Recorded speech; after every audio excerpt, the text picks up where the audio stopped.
Okay, hello again, everybody. Good morning, afternoon, evening, whatever time you happen to be watching this. Um, Good to be with you. So today, in this new installment, we're just going to continue going through our lecture series in the order shown in our syllabus. Um, Say hi to Peachy, Princess Peach. This is my little kitty. I've got two of them, her and Eddie. Maybe some of them have popped up in the meetings before. I can't really remember. But anyway, Peachy, there you go. Down you go. Okay, guys, well, good to see you as always. And let me just kind of tell you what we're doing today. We are finishing up our first course unit on the topic of the ethics of abortion. So the first applied ethical problem, anyway, or issue. We started with ethical theory, a good review and summary of the ideas of both John Stuart Mill and his utilitarian ethical system, and then the writings and ideas of Immanuel Kant and his Kantian, sometimes called deontological ethical framework. Then we switched into our, discussions on abortion, and we've looked at both pro-choice and pro-life literature, both arguments. We started with Marianne Warren. Marianne Warren said that the members of the moral community are all and only persons. So if you have full and equal rights, then you have to be a person. In her view, according to the analysis given, the fetus during pregnancy is not a person, not yet, because it doesn't have the constitutive attributes or qualities that kind of characterize what a person is. For example, reason, language, self-awareness, self-motivated activity, and the rest. Consciousness, of course, another one. So absent those features, this is a genetic human, but not a moral human in the sense that it's not a member of the moral community. And there was then Michael Tooley, another pro-choice author that we started with. Michael Tooley also says that abortion is morally permitted. But the reason that he gives for this is that it takes the ability to form an interest in the content of a right in order to be eligible to have that right. Peachy here is a good girl, but she has no right to freedom of speech because she can't talk and couldn't understand that. She doesn't have a right to vote because she couldn't understand the concept of voting or what it means to choose between different political issues or candidates. She wouldn't have a right to religion or freedom of religion because she can't understand even what that idea means. So, in other words, for you to have a right to something, it must be possible for you to form an interest in the content of the right.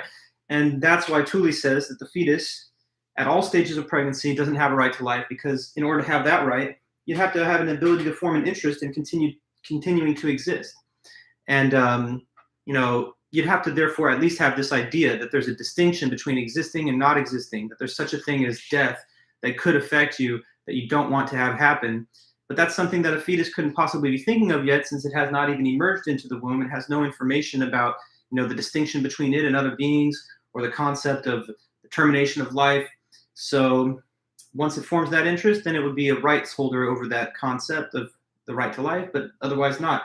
And then we had two other authors also. So there was Don Marquis, pro-life author, and also John Noonan, another pro-life author in the field.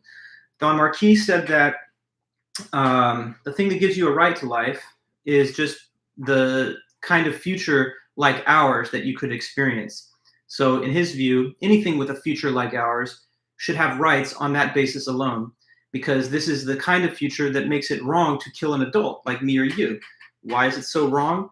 Because it eliminates whatever experiences, enjoyments, and so forth that would have happened in your future absent having been killed. And it's not just any kind of future, like the future of a bug, or even a future of, say, like a nice cat like this. It's the future that's filled with language, abstract thought, the use of technology, the appreciation of art, the ability to engage with other people on an intellectual level, and so on. So it's that kind of future that, when it's possible for one to have it, the future like ours, they shouldn't be killed. And so a fetus then, a human fetus, has that kind of future awaiting it if it weren't aborted. And he says that makes this act just as wrong as a typical act of killing any adult that's at a later age of the human lifespan, because it's the denial or elimination of that future that makes it wrong. Now, in saying that it's all about the future like ours, the author is not committed to saying it's all about human DNA. He holds open the theoretical possibility that if anything else had that kind of future, like, I don't know, in a science fiction scenario where there's intelligent aliens from another planet, even if he didn't have human DNA, but you had that type of future available, then you'd have the same right to life that we have. And his argument is also flexible enough to grant at least some possible exceptions to the rule that you ought never to kill a human being. If there was a human being, like say in a permanent coma, that couldn't possibly regain consciousness, then the future like ours does not exist anymore. And in that case, pulling the plug or whatever, active euthanasia would be morally permitted in his view. It also accommodates the idea that, if the development of the fetus and delivery full term would actually threaten the life of the mother and maybe kill her, then that's one exception to his general stance against abortion, because if it's her future like ours and the fetus's future like ours that cannot both be granted, then he doesn't see any reason in principle that you should defer to the future like ours of the fetus. And then there was John Noonan, the last one in our set. I'm just kind of summarizing some stuff right now. John Noonan, another pro-life author, he said that the key event in the course of pregnancy that generates this right to life is nothing that happens later on in the process. It's nothing like quickening or viability. He also says that it's not anything having to do with experiences or sentimental attachments of adults or membership in society. In his perspective, the key event is the first event, which is conception, fertilization of the egg cell by the sperm cell. And the reason that he kind of denies these other cutoff points, he gives explanations for why he finds them unsatisfactory or why he finds that they're just kind of arbitrary. But conception, he feels, is real and legitimate as a significant distinctive event in the course of a pregnancy, because when conception happens, there's a higher probability that the newly formed embryo will become a mature adult human than the odds associated with, say, like a single sperm cell ever becoming an adult human being. Because of the vast number of those sperm cells, it's like a 1 over 200 million chance that a single one will be the successful progenitor and then ultimately develop into a human person. But once the fertilization happens, the embryo that's now formed has a 4 out of 5 chance. And so he points to the discrepancy between these two fractions to try and make the case that that is the all-important notable event that generates this right to life. But notwithstanding that, he does say that if the mother's life would end due to keeping the pregnancy going, then that's one exception, because it's a life for a life in that case, and therefore whatever reasons that speak in favor of saving the mother's life can be balanced against any reasons that speak in favor of preserving the fetus's life. So we've come to the end of this unit of the course with one last author on the topic. So I'm going to help you understand this new author and their position. This is a pro-choice author and a very well-known author on the topic. It's Judith Thompson. Judith Jarvis Thompson, actually, is her sort of full name with the middle name included. So let me get this little guy here. Okay.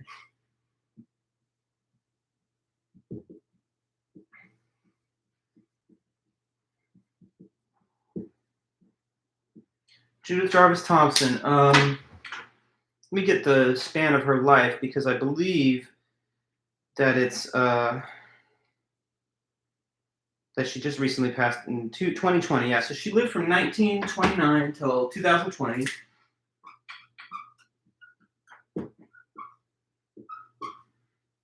And this is a paper of hers that was originally published in 1971, and it's called simply A Defense of Abortion.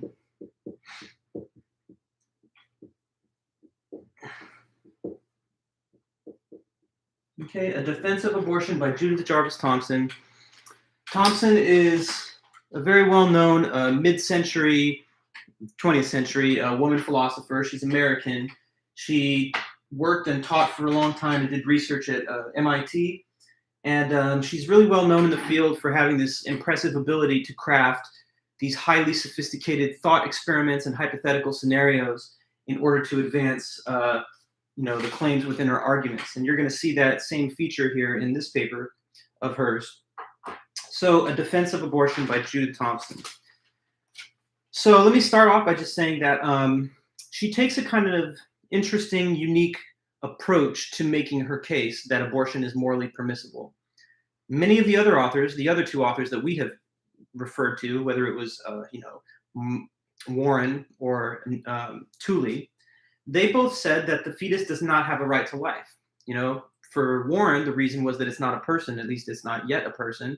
And for Tooley, it doesn't yet have an interest in its own continued existence. And, until it does, it also won't have the right to life.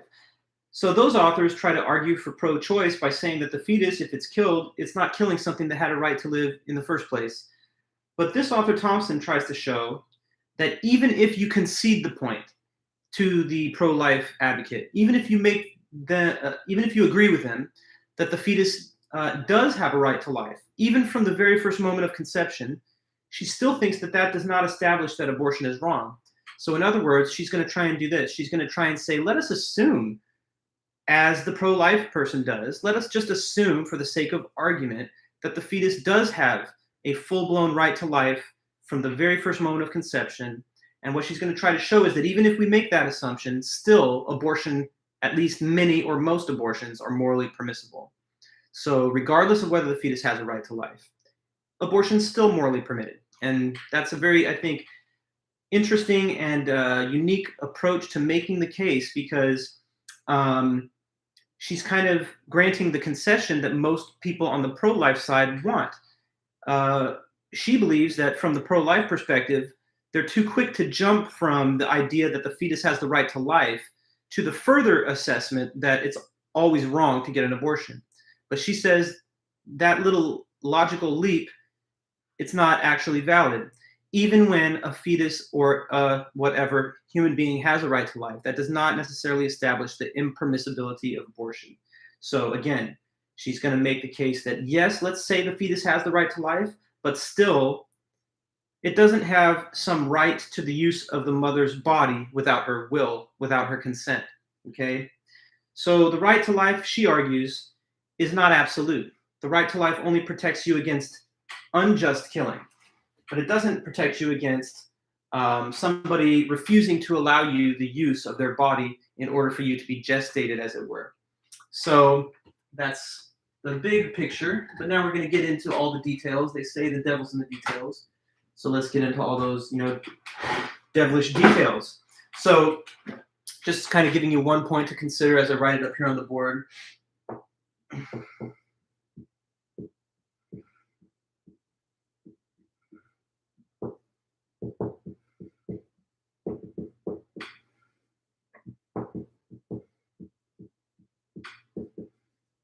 RTL, just standing for right to life. Even if the fetus has the right to life from conception onward, abortion is still morally permissible.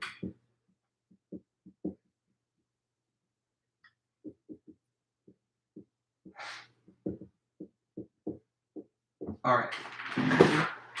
So let's see how she makes the case on this basis. It's certainly an inventive, piece of reasoning. So from there, she begins by noting something that we've already mentioned before, that most opposition to abortion relies on the idea that the fetus has the right to life from conception. Thompson says that the idea that the fetus has the right to life from the moment of conception is not necessarily very well argued for. The standard argument that is given is something like this. A human being develops continuously, right? So gradually you develop, the organs form, the cognitive abilities form, and there's just a continuous process of development starting from conception all the way up till, delivery and then the earlier phases of life as you continue to physically and intellectually mature. So a human develops continuously, and then some people say that for you to draw a cutoff line before this event, abortion's permissible. After this event, it's wrong. She said, a pro-life person says that it's arbitrary to draw any such cutoff line. And so they argue that since you can't distinguish the exact moment when the fetus achieves the human right to life, you'd better just assume or treat it as it has the right to life from the very first moment of conception. You kind of see that? It's the idea that it's going to get this quality or status at some point in its continual development. But since you can't demarcate the before and after of when it finally, gets this status of having these rights, since you can't pinpoint the moment or the event that generates this right, you'd better just have the assumption that it has it from the very beginning. Because what you don't want to do is say, hey, I don't know exactly when it happens, but let's abort it anyway. You want to make sure that you err on the side of caution. So since you can't specify the exact criteria for acquiring a right to life, let's just say that this continuously developing human being should be given the benefit of the doubt and assumed to have the right to life from the very beginning. But Thompson says that this kind of argument is kind of a bad argument because it's a sort of slippery slope. Now, let me make a quick point about her logic right now. I told you that she's going to ultimately concede the point that the fetus has the right to life from the very first moment of conception. But at the earliest step of the paper, she says, let me tell you what I really think, though. She says, I do not actually believe that the fetus is a person from the very first moment of conception. But even if I don't agree with that, I'll still let the point stand just so that I can make an argument that's not going to contradict some fundamental assumptions of her opponent. So she's basically saying that even if she doesn't feel like it has personhood from the very first moment of conception, she'll set the idea aside and just assume that it does anyway. But in order to illustrate why she does not think that the fetus is a person from the very first moment of conception, despite the fact that she's going to concede this for the sake of argument, she wants to lay out her reasons for saying that it's not really a person, though, in her own opinion. So this is where she introduces an acorn oak tree analogy. Now, there's a lot of Judith Thompson hypotheticals. And in a way, the paper is kind of structured around the presentation of these different hypothetical scenarios. So I'm just going to list them as we go along. So Thompson, Judith Jarvis Thompson, hypothetical scenarios or hypotheticals. So, you know what, hypothetical, it's such a fancy word. I don't have any problem with it, but just so that you guys don't get a little lost or anything, let me just kind of correct that note and we'll call these Thompson scenarios. Okay. So here's one of them, the acorn oak tree, acorn/oak tree analogy.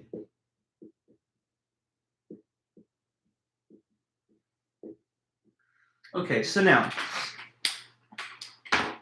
take for example, a little acorn, an acorn that could fit in the palm of my hand.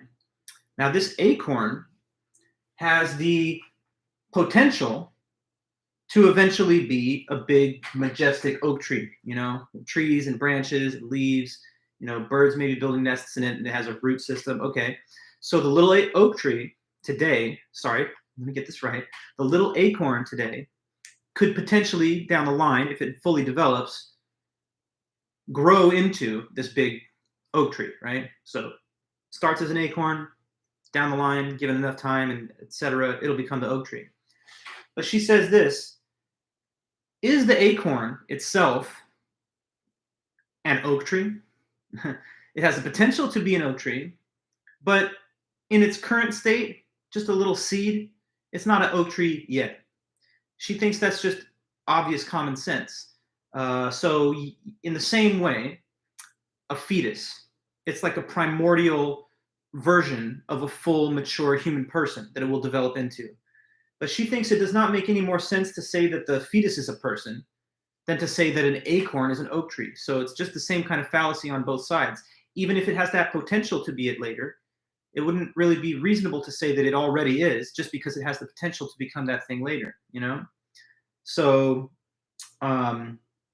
maybe a caterpillar is potentially a butterfly, but in the state that it is in before it becomes, a cocoon and, grows the wings and everything else, it's not the butterfly yet. But probably the acorn oak tree is an even better example because it's something that's in its stages of infancy versus in its full mature state later.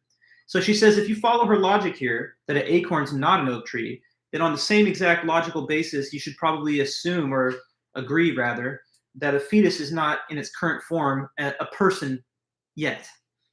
But anyway, having presented that example, she then quickly moves to set it aside. And then she says to her reader, look, even if there's a lot of very good reason to assert that the fetus is not a person in the same way that an acorn's not an oak tree, let me just let it go, and I will concede that point for the sake of argument to my opponent. So she's going to say, look, let's just shake hands and agree and just assume that, yeah, the fetus is a person with a full-blown right to life way back at the very first moment of conception. And then she's going to try to show that even if this assumption is made, it still does not follow that all abortions are morally impermissible. The step from the idea that the fetus is a person with a right to life to the further assertion that all abortions are wrong, this is a step that she thinks is not logically justified.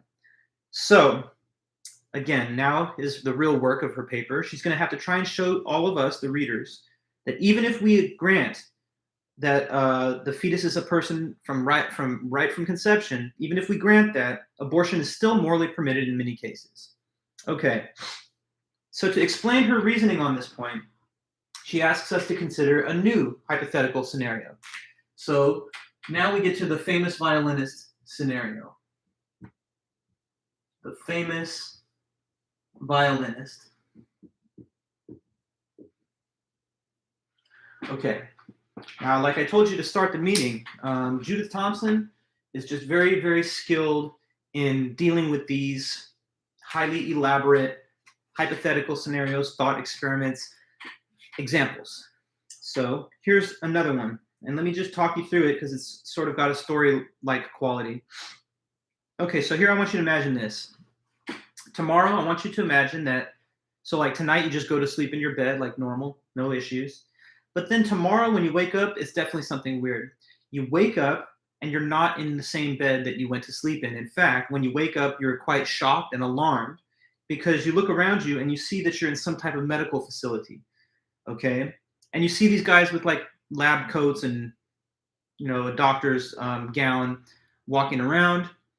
So you're totally alarmed that you're waking up in this unfamiliar place, which seems to be some type of medical facility.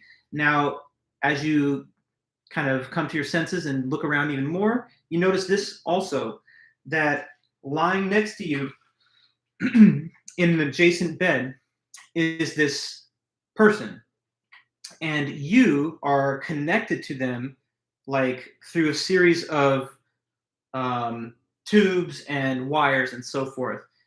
So you're like, what the hell is this? I'm lying in a bed connected by wires and stuff to this other person in an adjacent bed, and I don't even know what this facility is or how I got here. So then, as you're, you know, coming to all these realizations, in comes one of the doctor-looking guys, and he starts to try and explain to you what's going on. So the guy says to you, okay, so let me just explain. I know you're a little bit thrown off because you don't know where you're at, but here's why you are in this place. So he addresses himself to you and says, we are the Society of Music Lovers, okay? And here's why you're here.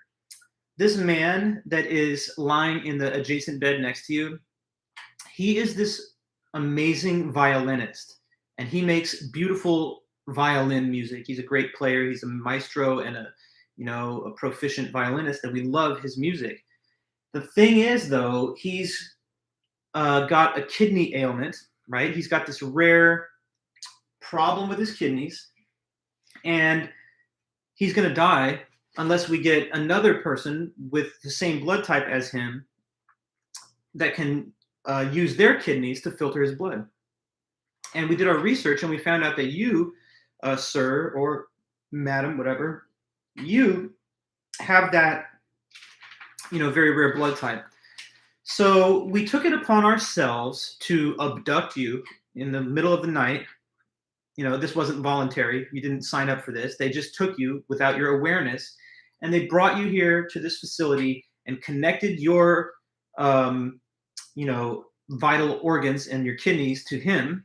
So what you're really doing for him right now is you're kind of filtering out his blood so that he survives through the use of your body. Now, sorry we didn't get your permission. We just figured you might say no, but we love this violinist and his music so much that we just thought it was that important that we would just do this without getting your permission first. Then they tell you this. They're like, well, it's not like you have to stay here forever. All we really need you for is like about 9 months. And after 9 months of you offering your body for the sake of his survival, then you can just unhook from him, detach, and you guys can just go your separate ways. He'll be still alive, and you've helped him to recover, and now he's healthy and happy. And then your service to him will be done, and you could just go on your own way too. So what's it going to be? Can't we use your body and your organs for 9 months to support this person's survival?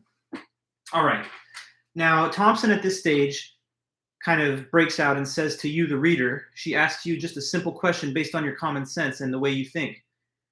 If this were really to happen to you, now I know it's obviously quite unrealistic, but whatever, suppose that it really did happen.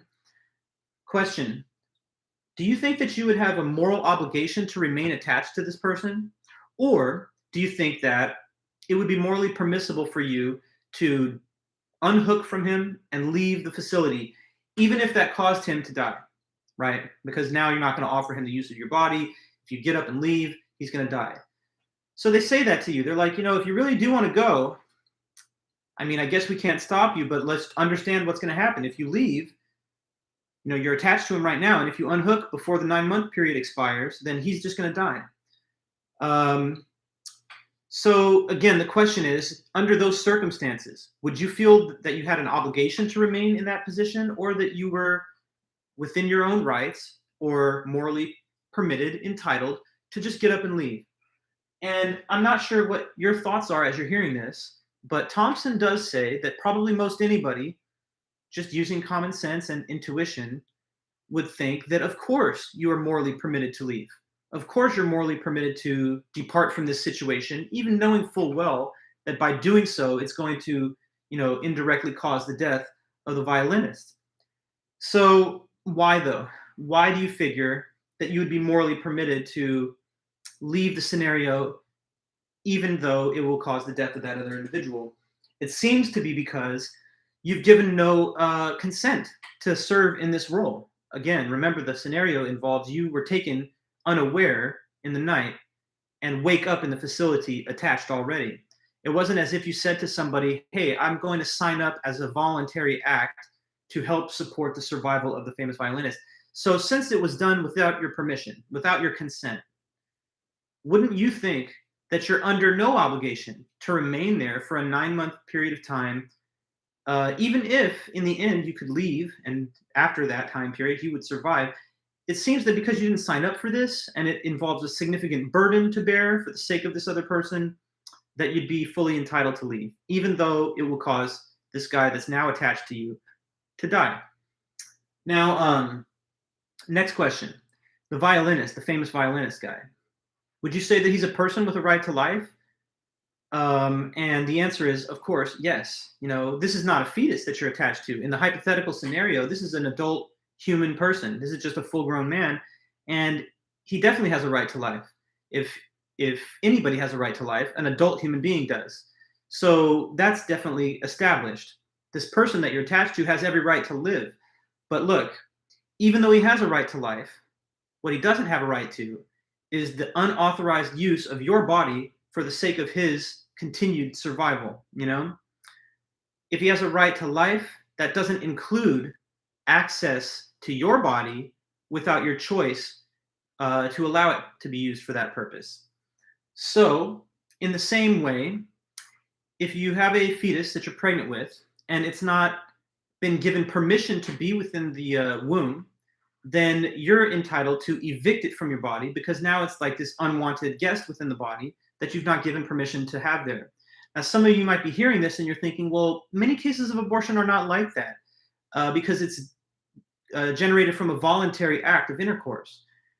Doesn't the person then take on the potential risks associated with maybe creating a child through that deliberate act, and therefore they're not like the person in the violinist hypothetical? Well, perhaps, but Thompson says this: you have to assume at least that in one special type of pregnancy, the case of the violinist is quite parallel to that real life situation. Can some of you that are watching this think about under what circumstances would the woman who holds the fetus be in an exactly parallel predicament to the individual taken by the Society of Music Lovers and attached to the violinist? If you're thinking about the case of non-consensual intercourse that generates a child, like in a situation where it was conceived due to rape, then that's exactly it. So she thinks that what the violinist case shows is that at least in the case of pregnancy due to rape, it's morally permissible to abort. So I'm just going to write the little moral of the story or example here in the text-based chat that's inside the live chat in the computer here. So let me type that out.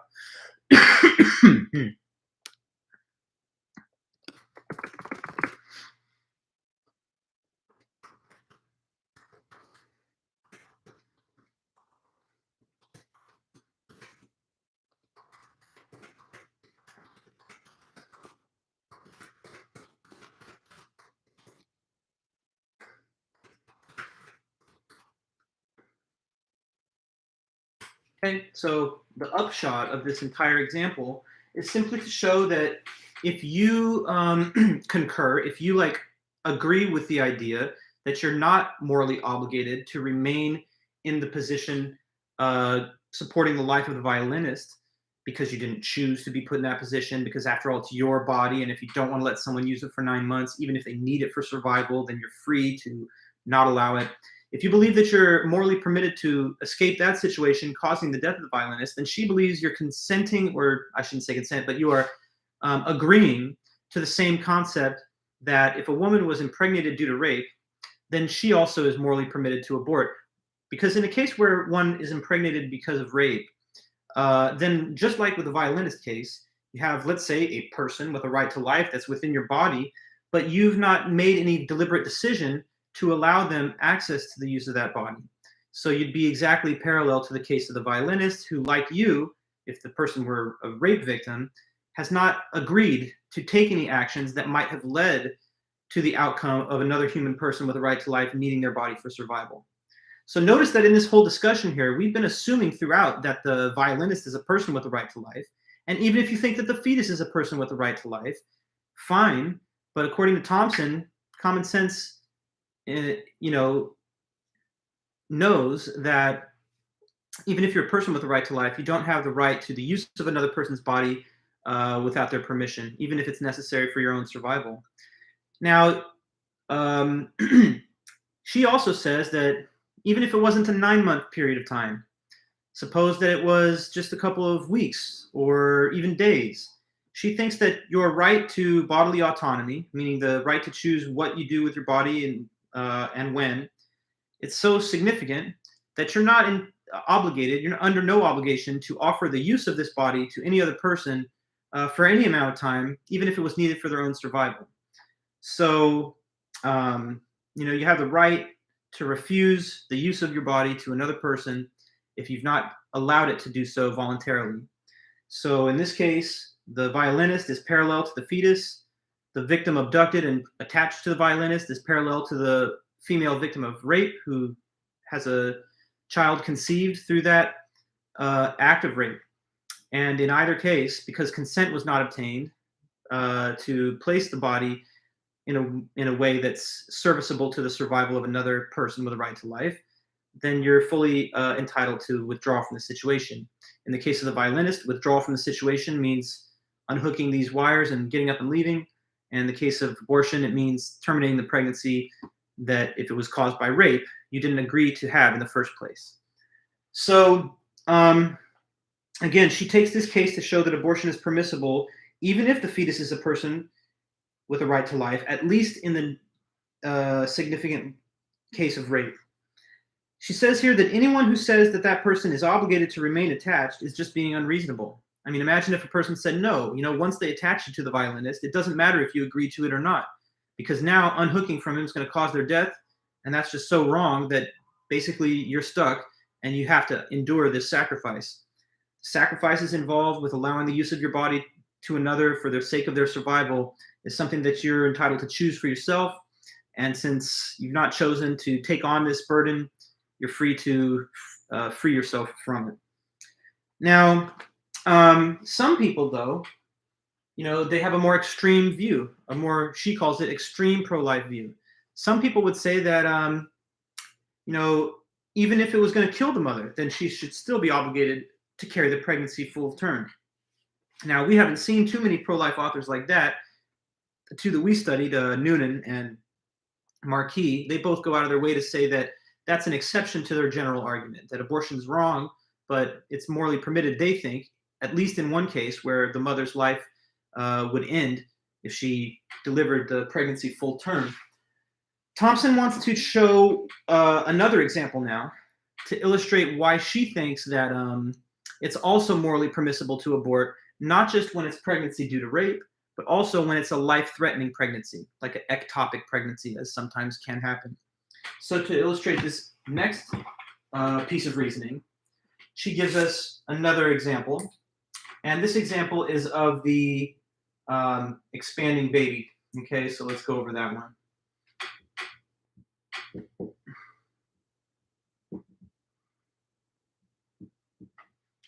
Okay, expanding baby case. All right. Now this is, again, it's an odd example, but it's a common tactic that's used in philosophy to raise hypothetical scenarios in order to advance basic claims and intuitions for the sake of making arguments. So here's another one. I want you to imagine this if you possibly can. So you are trapped inside of a tiny house, and there's a baby in the house with you. So far, it doesn't sound that strange, but it's about to get much weirder. So the baby and you, the only two things in there. But something weird's going on with this baby. The baby is like expanding, all right? Like rapidly expanding, almost like a big balloon that's inflating out, but it's a human baby. And at first you're like, this is insane. I can't believe what I'm watching. You know, the baby's getting bigger, and you just kind of sit back and watch it. But then you started getting freaked out and worried because it's like getting a little too big. Whoa, whoa, whoa. It's getting bigger, bigger, bigger. It's starting to press you up against the wall almost. Okay, this baby's not stopping expanding. What the hell? It's like literally pushing me against the wall. Okay, so the baby keeps expanding, expanding. And it's basically getting to a point where it's going to crush you against the wall and just kill you. So, you know, you don't want to die. You want to preserve your life. And here's what you could do. Suppose that you have like a little, I don't know, sharp object, like a little needle point. And just like popping a balloon, you could just hit the baby that's expanding towards you with that. And it will pop this baby, cause it to deflate, and then you'd be saved. If you don't do that, though, the baby's going to keep on expanding until it crushes you to death and just breaks through the walls of the house itself. So now I get back to the question about your moral intuitions. So if that was in your actual situation, I know it's hard to put yourself in such an unrealistic scenario, but if that really were the case, she asks you, do you feel that you would be morally permitted to prevent the baby from killing you, you know, taking it out, in my example of using like a little needle point to stop its further forward expansion, knowing that that'll kill the baby, but saving your life? Would you be morally permitted to do that? And she thinks that most people, you know, just think about it for half a second, would, you know, don't overthink it. You'd probably just come to the conclusion that, yes, of course you're morally permitted to do that. Why? Because you have a right of self-defense. And the baby that's expanding in our hypothetical is threatening your survival. Now, that doesn't mean that you hate this baby or that you know, have a ill will towards it or that you feel some type of malicious feelings towards it. It's all just about you surviving. So if there's only two options, I survive or this baby survives, she thinks most people would probably side with the view that you're completely within your rights to take whatever actions are necessary to preserve your life, even at the expanding baby's expense. Now, through this example, she thinks what you're actually therefore like kind of agreeing with is this principle, that if a pregnancy threatens your survival, then obviously you're morally permitted to end it, even knowing that it kills the baby that's the pregnancy, as long as that's the only available means of securing your own life and your own survival. So here we have another case, and this adds to her sort of growing roster of situations in which morally permissible abortions could occur. So now it's not only in the case of pregnancy due to rape, but in the second case, when it's a life-threatening pregnancy. So here, let me write that in this computer chat. Point of the expanding baby example. And just So that we get the point, the little moral of the story. The point is just this, that abortion is morally permissible in case of life-threatening pregnancy.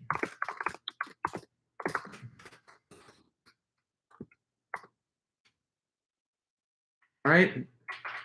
So any reader or viewer that has thought about these examples and says, you know what, I do agree that you could leave the violinist situation knowing it would kill them because they didn't obtain your consent to be used in that way. That type of person must at least think then that along the same lines, it's permissible to abort a pregnancy if it was conceived from rape. Another case, suppose that the, allowing the pregnancy to continue all the way till delivery is going to kill the mother, then that's a life-threatening pregnancy. And just as with the expanding baby, if you thought it was permissible to end its life to secure your own, then you must think the same thing about a pregnancy that's parallel to that, where the pregnancy going forward will end the mother's life. But if not, if she, terminates the fetus, then she can survive. It seems like in the same way that you'd think you could stop the expanding baby from killing you, you could also stop a pregnancy from killing you, even knowing that it would end the life of the developing fetus. Now, some of you might be wondering, well, why couldn't she just say that? Just say, I think that it's okay to abort when you have a pregnancy due to rape, or I think it's okay to abort when it's a pregnancy that's life-threatening. The reason is because that's the point to be argued for. And so she thinks that she can kind of show how those conclusions are plausible by making a slightly different version that preserves the structural features of that kind of real-world situation. So it's like we can import our intuitions from the hypothetical to the real-world case that it's supposed to be an analogy for. That's just an effective tactic of argument. Like if you agree to this principle, then see how this principle applies to like real-world facts and examples. So far, she's done her best through the presentation of a couple different examples to make two big points, that it's okay, to, morally speaking, to abort when it was pregnancy due to rape, and it's also morally permissible to abort when it's a life-threatening pregnancy. Now, here's another example that she comes to next, and this one is Smith & Jones coat. That's what we're going to call it.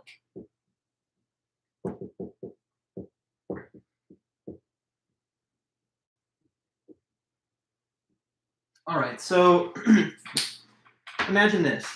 You got these two men, one named Smith, one named Jones, and you're just this bystander who's kind of like watching Smith and Jones fight. These guys are fighting over a heavy coat. They're like struggling back and forth, trying to tear the coat from the other person, trying to get it for themselves. The other guy wants it. They both want this coat, so they're engaged in a struggle, real tooth and nail, vicious type of struggle over the coat.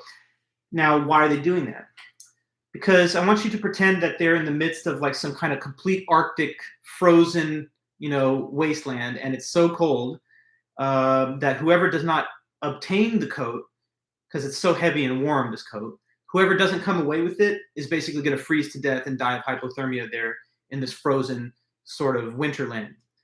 Now, you're perfectly safe and secure in your own, heavy parka or whatever, but you see Smith and Jones over there fighting over this heavy coat. Now, one of them will come away with it at most, and whoever does is the one that will survive, and whoever does not is the one that won't survive. Now, you might be thinking as you watch those two folks, I can't get involved in this. I can't get involved. I cannot intervene because I can't pick a favorite. I don't know either of these people. I have no basis to choose who's the one that will get the coat as opposed to who isn't. So you might say that as a third-party bystander, that you're not permitted to intervene on either side's behalf. But now let me add another element to our little story. Suppose that you learn and you know for sure that this coat actually is the property of Smith. Smith owns the coat, and Jones is trying to wrestle Smith's coat that he owns away from him. So it's not like they just came across a coat on the ground and then they both jumped towards it to see who could get it first, like a loose ball in the NBA or something. Instead, it's the possession of Smith. It's his coat, right? And Jones is trying to take it away. Now, under those circumstances, now you might start to think that, well, it's at least morally permissible for me to render assistance to who? If you're watching this, I hope you came away with that answer, that it seems now morally permissible to help Smith retain and recover his coat, because after all, it's his. And so he has full rights to it, including the right to retain it when it's necessary for his survival in this frozen type of environment. Now, how does this relate back to our larger issue of abortion and the ethics of abortion? Well, when she wrote this paper, it was 1971, and Roe versus Wade was decided in 1973. So the federal, status quo when she wrote it was still that abortions, for most all purposes, were not legal in this country. Now, some people thought that even if abortion becomes legal or becomes permissible, it's not something that a doctor is permitted to assist with, because some people thought that the fetus's life and the mother's life have to be weighed equal. And therefore, even if it was like a life-threatening pregnancy, we couldn't choose who to save. We couldn't choose to terminate the fetus for the sake of the mother. So we just have to, if you're a doctor, refuse service, refuse assistance, because it would be like playing favorites between two equally important lives. Now, that only makes sense, though, if you think that neither one has claim to the body that the fetus is developing within. But the mother, the bearer of the fetus, she owns the body that the fetus is in, not the other way around, okay? So both of them need the mother's body, the womb specifically, in the fetus's case, and the whole body in the mother's case. Both the mother and the fetus need the use of her body for survival. But who's the owner of the body that they both need? It's the mother. So in the same parallel way as Smith and Jones, these guys are struggling over a coat. Only one can come away with it, and that person will be the survivor. But if it's the property of Smith, then it no longer makes sense for you to say, hey, I can't decide between them who is to retain this coat. Now it's at least morally permitted for you to assist Smith. And so this bystander who's permitted to assist Smith in the recovery of his coat is supposed to be a parallel to the morally permissible act of a physician to help provide the abortion service for the mother in cases of these like life-threatening pregnancies. So the Smith and Jones coat case, here's the point that it makes.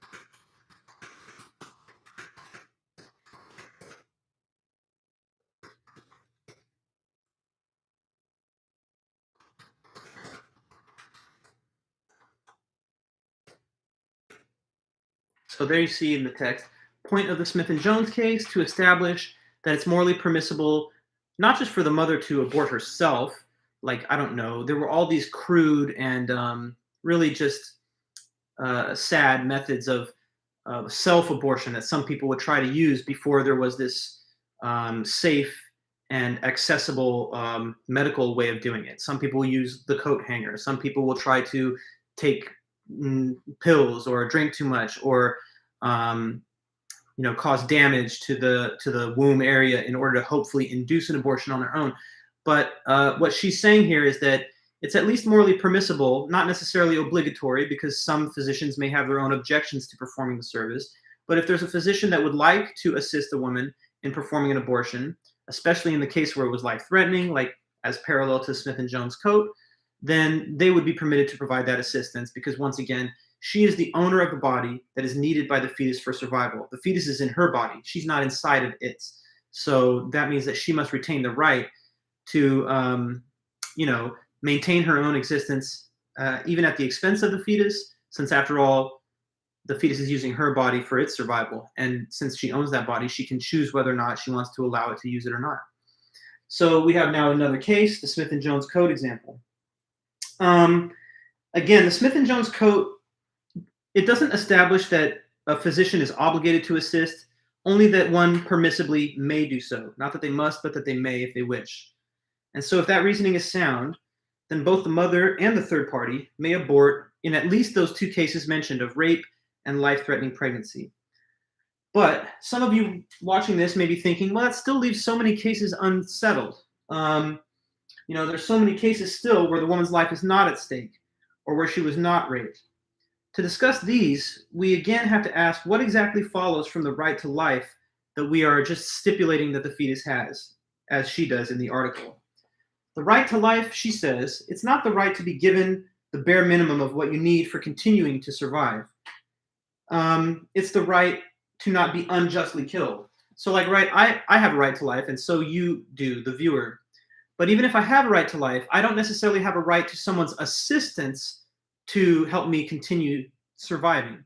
Suppose that I was trapped in a burning building and you were available on the scene, that you could possibly rush into that building and help get me out. Even if I have a right to life, you're not obligated to go out of your way to save my life if you don't want to. And in the same way, she says, even if the fetus has the right to life, the mother's not under any obligation to allow it to use her body without her consent. So whether you have a right to life or not, if you're in someone's body against their will, or if you're threatening their life by your continued presence in their body, then that person should have, the full entitlement and moral permission to terminate the pregnancy in those cases. Now, helping to make this point in another way, we have another new hypothetical. So this is Henry Fonda, Magic Hands. Definitely a kind of a funny little case.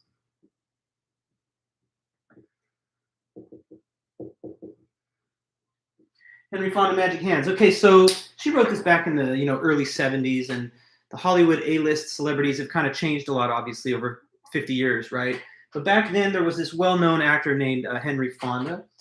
And so let's suppose we have a scenario where this Henry Fonda guy, if he just touches someone's forehead and lays his hand on their forehead, then that would cure them from whatever illness that they might have. Almost like those old, legends of Jesus, where they said that, he could heal people that were afflicted with whatever illness just by gracing them with his touch. So suppose that Henry Fonda is such a person with that power. If Henry Fonda is such an obscure name to you because it's such an old Hollywood figure, you could just replace him with, I don't know, like The Rock or somebody, someone that's memorable to you today. But anyway, this character, this individual, we'll call him Fonda just to use her example. If they touch that, hand on your forehead, whatever's wrong with you, whatever illness you have, it's just gone and you're healed. So suppose that you've got some type of fatal illness that you're suffering from and you're laid up in the hospital, and there's nothing anyone can do for you except for the fact that if Henry Fonda really, wanted to go out of his way, he could lay that hand on you and be better right off. Now, he could save you through the touch of your forehead by his hand, and you have a right to life. But even though you have a right to life, does that mean that he's obligated to go and provide this assistance to you? And Thompson would say, and she thinks most would agree, that no. Even though he has the power to preserve your life, and even though you have a right to life, he's not obligated to act in favor of your desire to continue to exist, because after all, that's the use of his hand, and his hand belongs to him. So whether he wants to touch your forehead with it or whether he doesn't, it's just his choice. You can't say to him, you're obligated to touch my forehead and save my life, because that would deprive him of his bodily autonomy to do as he sees fit with his own hand and body and so forth. So would it be nice if he came to your assistance and did that? Sure. But it's not like you have the right against him. It's not like it's your right for him to do that thing. Just as with the violinist, if you really had nothing else to do for 9 months and you just were that generous and you said, you know what, sure, I'll stay here and I'll help this guy out, that's nice. Nobody's saying that's not nice. That'd be extremely generous. That'd be highly altruistic. The only point that's being made is that you're not obligated to do that. Or another way to say it, he has no right to the use of your body in that case. Just like you have no right in this new hypothetical to the use of Henry Fonda's hand, even if it was the only way they could survive you. So the point of this example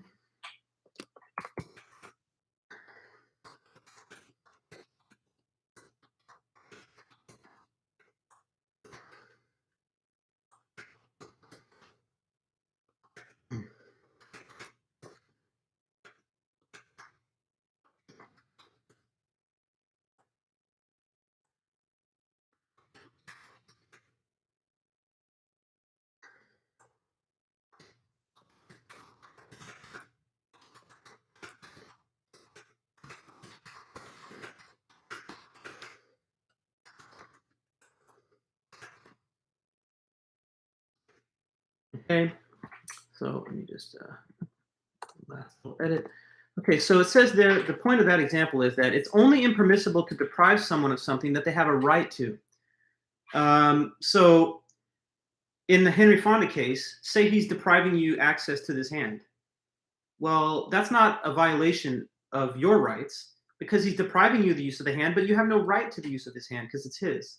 In the same way, in the violinist example, suppose you get up and leave. You've deprived the violinist of the use of your body for his survival, but you're denying him something, the use of your kidneys, that he does not have a right to anyway, because it'd be unauthorized use of your kidneys. In the same way, in pregnancies where no right was given to the fetus in the first place to be in the body, like say in a case of rape, then if you refuse to allow it to remain there, you're not allowing it access to your body and womb, but it hasn't got the right to it anyway because it wasn't invited in, as it were. It's like an unwanted guest that you're free to evict. If I kick someone out of my house, I'm depriving them access to my house, yeah? But if they're not a person that's, got a right to be inside the house, then I'm depriving them of something, sure, but I'm not violating them because they have no right to the use of my house with absent my permission. So your only right that comes from the right to life is the right to not be unjustly killed. So since I have the right to life, you can't say like murder me, but if it's freezing cold outside and you have nice heating inside your house, my right to life does not give me a right to break through your front door and stay inside of your nice heated home, even if I'm going to die of, freezing cold outside. That doesn't violate my right to life. It deprives me of the use of your house, but that house is yours and you haven't given me the authority or permission to use it anyway. So more on unjust killing. To treat someone unjustly is to deprive them of something that they have a right to. You only treat someone unjustly when you deprive them of something that they have a right to initially. He gives another example of a father that has two sons. Let me just walk you through this example of the father, the sons, and the two sons. So there's a box of chocolates, and let's say that the father gives these two sons that box. And let's say that he says to the older brother, okay, look, I'm going to give all the chocolates to you, and your little brother is going to want some of them. But it's just up to you, older brother, how much you want to give him or whether you want to give them to him at all. So I'm giving you full rights to this box of chocolates. They're yours. And now you can decide whether or how much you want to distribute them with your younger little bro. Now, if the little brother comes up to the older brother later and he's like, okay, let me get some of those. And the older brother's like, nah, dad said they're all mine. What can we say about the older brother's behavior? Well, he's not being very generous. He may be being a little stingy, but you can't say that he's violating the rights of the younger brother, can you? Because he's not allowing him to have something that he's got no claim to in the first place. After all, in this hypothetical, it's fully possessed by the older brother.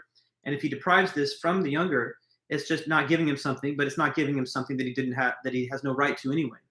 Now, if the father said to both of them, there's half and half. I'm giving half of them to the older brother, half to the younger brother.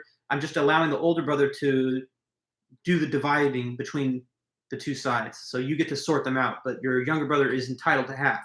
Under those circumstances, if the older brother hoarded all of them and refused to share, then you could say that he was treating his younger brother unjustly because the father gave him the right to half, and now he's not giving him something that he's due. But when you're deprived of something that you're not entitled to, then it can't be called a violation of your rights. At best, it could be called a little bit less than fully generous. But if a woman denies a fetus the right to reside within her womb, and it was never granted initial permission to be there, then it's sort of like the case where the older brother just doesn't share the chocolates, but after all, they're his. And if he wants to share them, it's his choice. Now, unplugging from the violinist, it's not unjust to him because you never gave him the right to use your kidneys, and of course, nobody else could have given him that right either. So abortion is morally permissible in cases like that, where the bearer gives no right to the fetus to use the body, as in the case of rape. And the case of a life-threatening pregnancy is dealt with on a separate basis, like as we saw in the expanding baby. Now, some of you might think, couldn't there be a case where you do invite the fetus in, like you don't have an accidental pregnancy, but you deliberately get pregnant? What about those cases of voluntary intercourse where people still would like to abort? Perhaps though they had voluntary intercourse, knowing that it could lead to conception, they didn't have that as the intended goal. Maybe failure of contraception or something occurred. and through the contraceptive failure, pregnancy has occurred, but the woman doesn't want to carry that fetus and have a child.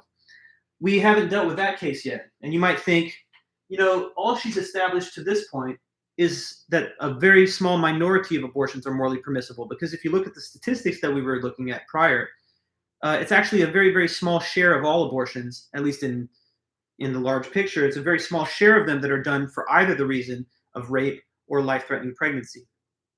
The largest share of them is just unwanted pregnancy, but where intercourse was done voluntarily. So what about that? Voluntary intercourse with perhaps failure of contraception. So she has a new case to help you think about that. So there's the burglar case, and then there's the people seeds. So let me just put those two here: burglar and people seeds. We're gonna start with the burglar thing first, because it's a little more everyday, a little more realistic.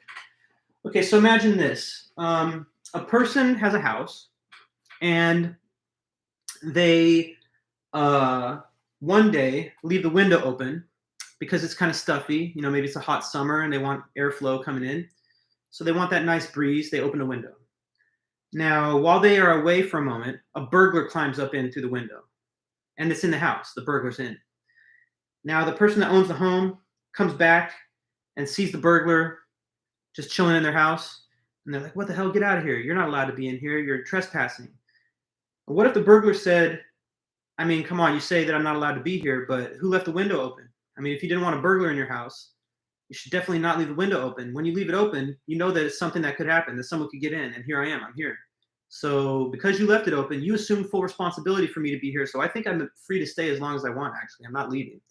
Now, obviously, guys, whether somebody said that or not, from the common sense point of view, I'm sure you agree that that person does not have the right to remain there. Because even if you made it possible for someone to get in by opening windows, you didn't give anyone permission to enter the house regardless. It would be even more ridiculous if you put up burglar bars, right? You put in like a defensive screen, and somehow they slip through because a defective set of bars, just one of the bars slips out. In that case, it would be even more obvious that they have no right to remain there because you took some preventative measures and they somehow bypassed the preventative measures regardless. Now, what that's supposed to show is you may have had sex voluntarily, like because you wanted to have the pleasure or the relationship and enhancement that comes from sexual intercourse, but you didn't want to have pregnancy. Suppose, though, that through that consensual act of sex, pregnancy happens anyway, and now you're sort of like in the position that the homeowner is when they see the burglar inside. Did they leave a window open because it was pleasant and because it would be less pleasant if they didn't have the window open? Yes. Did that make it at least conceivable, possible that a burglar like that would come in? I guess so. But it wasn't the desired outcome, and they're not there in a way that you've given consent to. You've consented to have air come in, but you didn't want these other negative consequences that followed from it, like the entrance of the burglar. Now, some of you may be thinking, though, that this is still not quite the same because the burglar trespasses on purpose. They know full well that they're violating someone's home, but you might say the fetus, they're not like the burglar. They just appear in the womb, through no choice of their own. Just all of a sudden they exist because they've been conceived. So doesn't that maybe change the moral calculation a little bit? She knows that some people will reject this element of the example, so she switches it quickly to another one, which is the people seeds. All right, the people seeds case is definitely highly fanciful, but here's how it goes. Now you need to really think outside the box. I need you to imagine that there's another possible world where human beings like us, they're not born in the way that we are through sexual intercourse that leads to pregnancy and then you deliver a child. Instead, in this other world, human beings, persons like us, we start off as little seeds that fly through the air like pollen, or like those little, dandelion spores that you blow off when you blow on one. That's a person seed in this world. And those people seeds, what they can do is, if they enter your home, they will lodge and take root into your upholstery or your carpeting. And then from that point, they will germinate and bud out until 9 months later, you've got a newborn baby. And that's how people start off in this people seeds world. Okay. Now in that world, there's a lot of people that don't want to have children yet. but they still want to have a house where there's airflow going through. One way to prevent these people seeds from ever entering your house is to just have a fortress-like house where there's no windows, where there's no open air passages, and just to make it like this impenetrable fortress. But most people would like to have a nice breeze, you know, because it's pleasant to have the nice cool air flying through. So here's what they do if they want the breeze, but they don't want the people seeds coming in. They will simply put up fine mesh screens. So on all like windows, like the one that you see here on the side of the viewer's screen, on all windows and openings, they put these very, very fine mesh screens. And what the screens do is they allow air in, but they're fine enough that they screen off the people seeds from entering and taking root in the upholstery. So that's nice, right? You got these screens. But the screens, as effective as they are, they're not 100% effective. In a small minority of cases, like maybe the same rate of failure as your preferred contraceptive methods, they can sometimes fail. So suppose that a person has outfitted their home with these nice screens, and lo and behold, one of the people seeds manages to penetrate through the screen and takes root in their house, despite their best efforts to prevent this exact result. She asks, would you think it would be morally permissible for you to uproot the seed, knowing that you're preventing a person from coming to be, once it has come in, since you had put up these screens in the first place? And she thinks most people would probably agree that yes, common sense tells you that you would be morally permitted to remove the people seed. And why? Because although it's there, and although you had open windows, you took all available measures to try and, you know, prevent this outcome from happening. So the very fact that you installed the screens, though one of them had a defect or such a thing, the very fact that you tried to take these preventative actions shows that you were not willing to take responsibility and so forth for the occurrence of a person that might have passed through it. Now, how is this parallel to our real life world?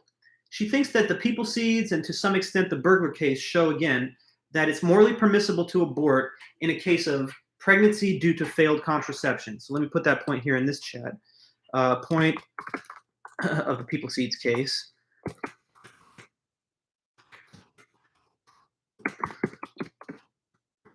So it is morally permissible to abort in case of pregnancy due to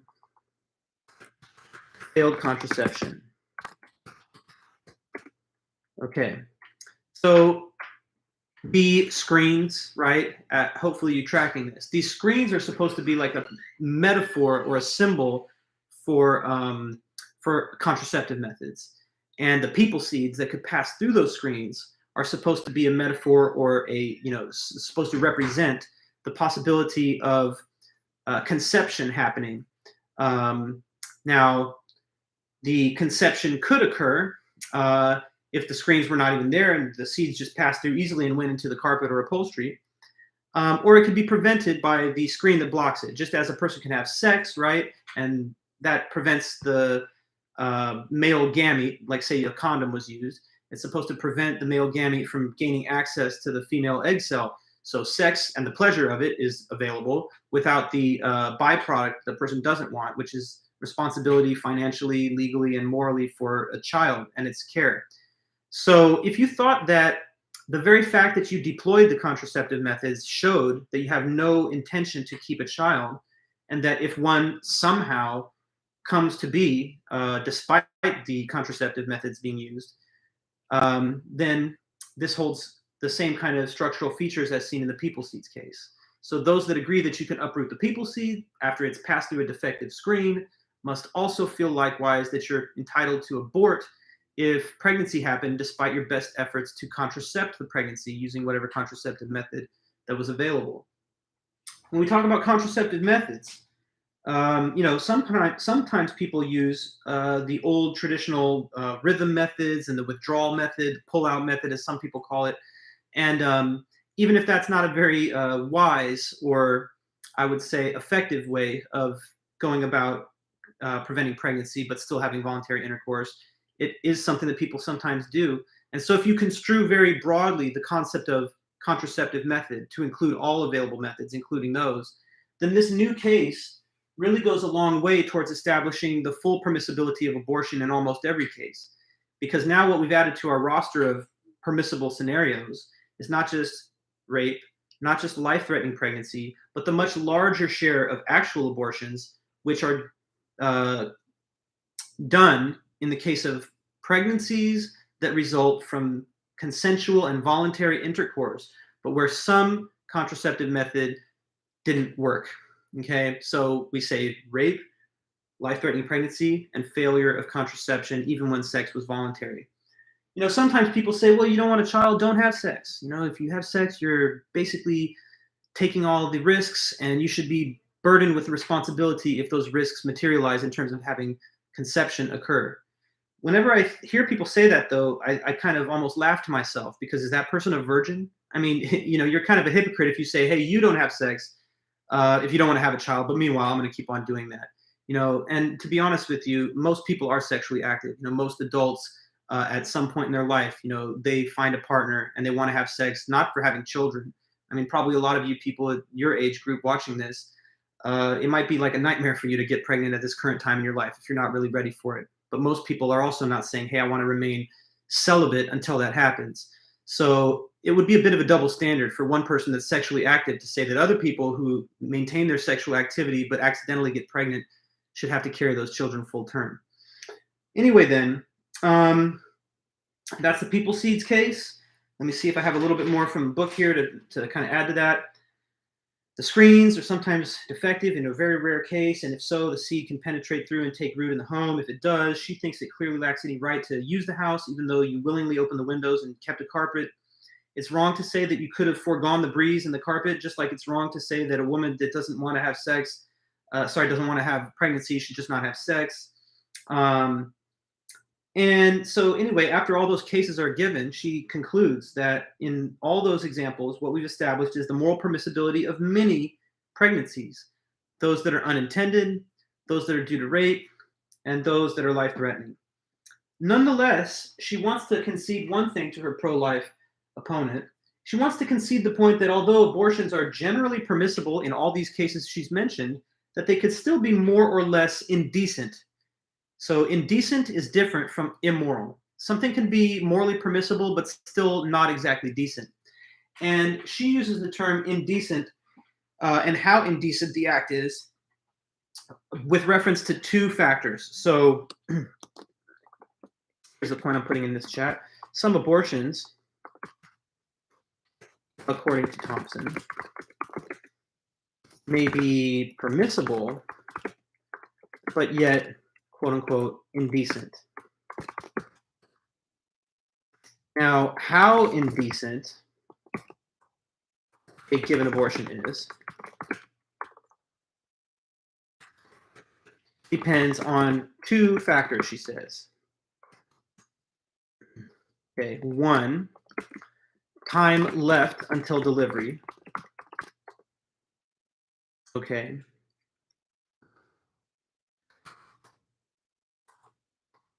And two, the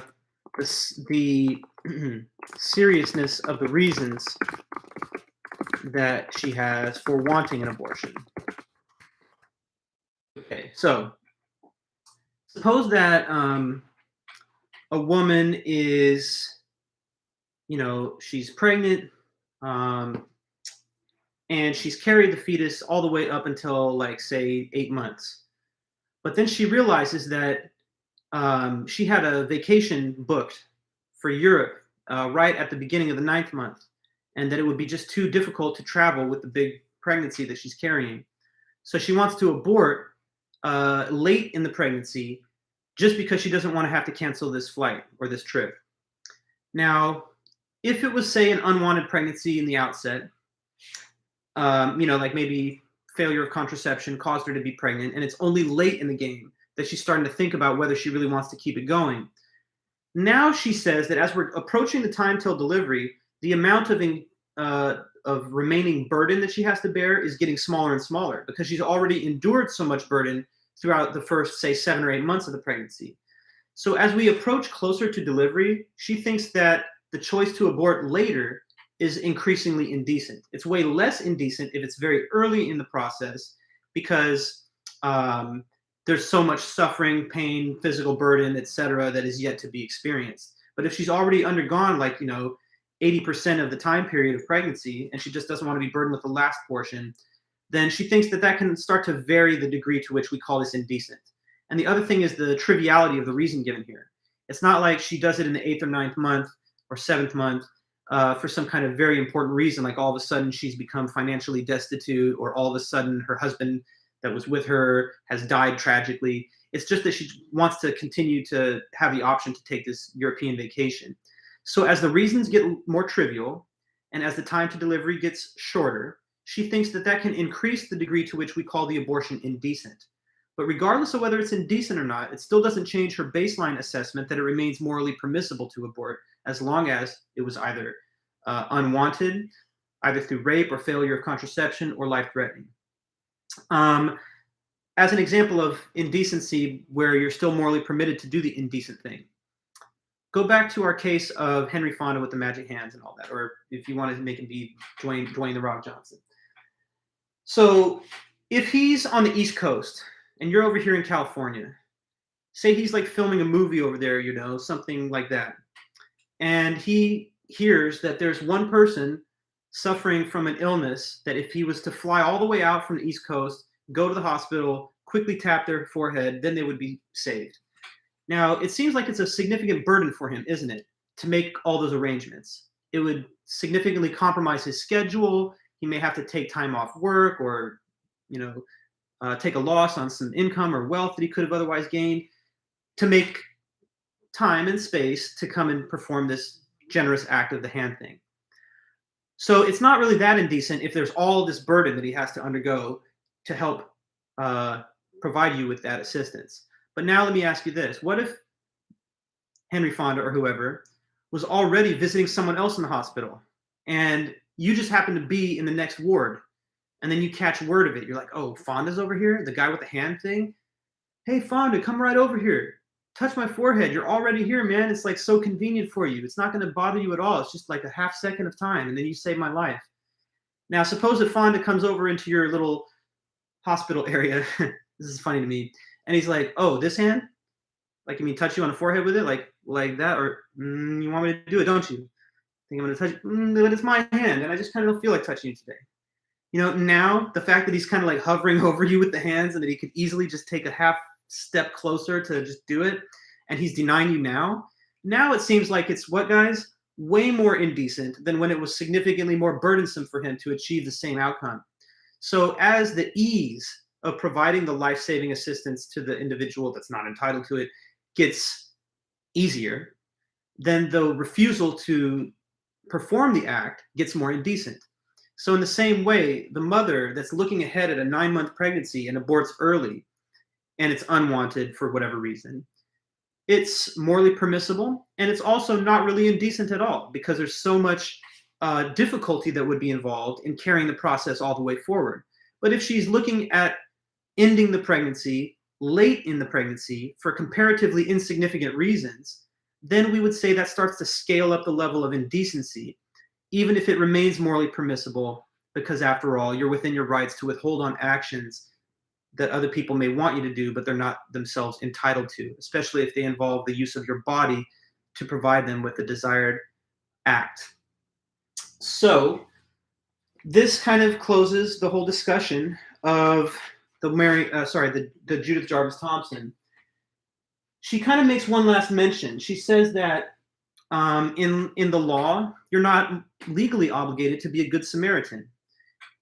Suppose that you see someone on the side of the road that needs jumper cables for their car, and you have it in your car.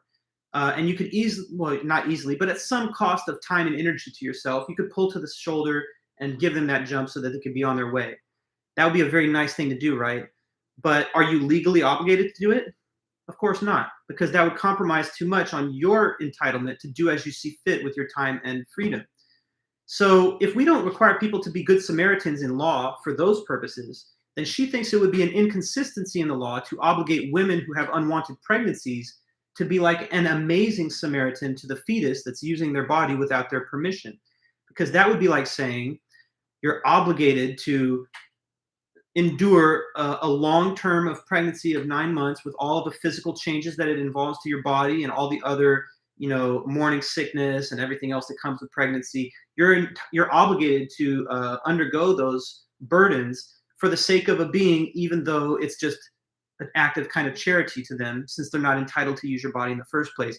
If Good Samaritan laws are a bad idea in the general case, then she thinks it's just a species of that makes morally or legally obligated pregnancy wrong for the same kind of reason. Now, at the end, she reminds the reader that don't forget one thing.